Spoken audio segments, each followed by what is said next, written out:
Does Kamala Harris really want the comparison to a politician in Barack Obama who is a once-in-a-generation, once-in-a-century talent?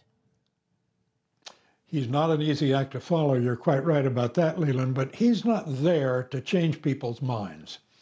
The truly undecideds in this country today are mostly undecided not between Harris and Trump, but between whether or not to vote at all or to go out and vote.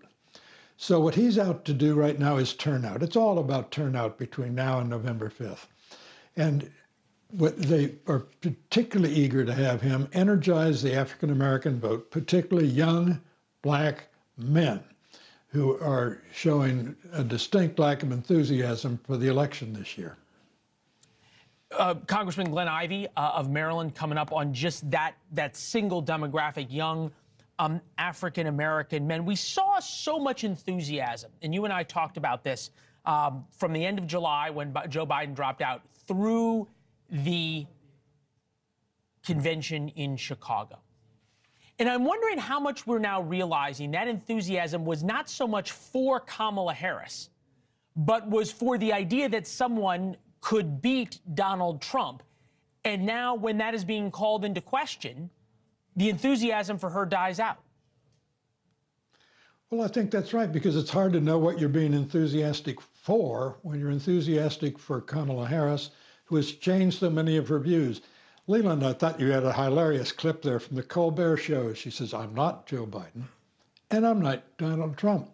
You know, remember on airlines, sometimes when you order coffee, it comes with a little tub of white something or other. And on the top of the little tub of white something or other that's supposed to be your creamer, it says, "a non-dairy product," which makes you think, okay, good, it's non-dairy, but what is it? When she says, "I'm not Donald Trump and I'm not Joe Biden," she's not Babe Ruth and she's not Frank Sinatra. Who is she? And I think that's the problem right now. It's a short sprint since she got in the race, but it's long enough for people to grow tired of having to guess. You know, of all the places I thought we would go is from airlines and non-dairy creamer to Babe Ruth and Frank Sinatra. We have covered the gambit. That picture, though, of Josh Shapiro walking off the stage in Pennsylvania, one of the most popular governors in the country in a swing state that Kamala Harris is now either tied or down in the polls. The betting markets say that she will lose Pennsylvania. If she does indeed lose Pennsylvania, it is impossible not to think that the questions about the pick of Josh Shapiro, rather the not picking Josh Shapiro and picking Tim Walz instead, is going to be seen as a unbelievably critical error. Not just a critical error, Leland, but a dishonorable error, because people are going to say, and they're going to say correctly, that she flinched from picking Shapiro because she was afraid of angering the substantial anti-Semitic component of the progressive wing of her party. That's the real disgrace here. James Carville, and we are going to get to where Donald Trump has the ability to screw this up, but the painting of this picture is that Kamala Harris needs a win. You got to figure out some way to change the momentum, to get the big Mo back. H.W. Bush's words. Here's James Carville. Take a listen. They need to be sharp. They need to be aggressive. They need to stop answering questions and start asking questions. They're doing all this and sitting down with 60 Minutes and sitting down with Colbert and sitting down with... No matter what, if I come on your show, you're going to ask me the question. That's true. If I have a press conference, I get to ask the question. You'd like to see her do more press conferences? I'd like for her to put more things in place. How does Kamala Harris get a win?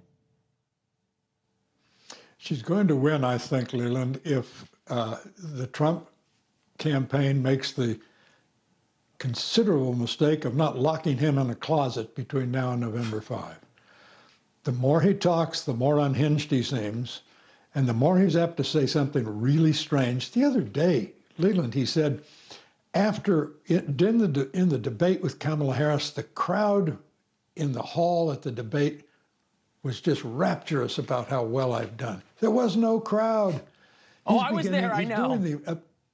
He's doing the amazing thing, Leland, of raising the age issue, plucking it off the shoulders of the departed Joe Biden and taking it on his own shoulders.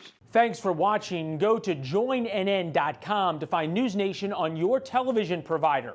And don't forget to click the red subscribe button below to get more of NewsNation's fact-driven, unbiased coverage.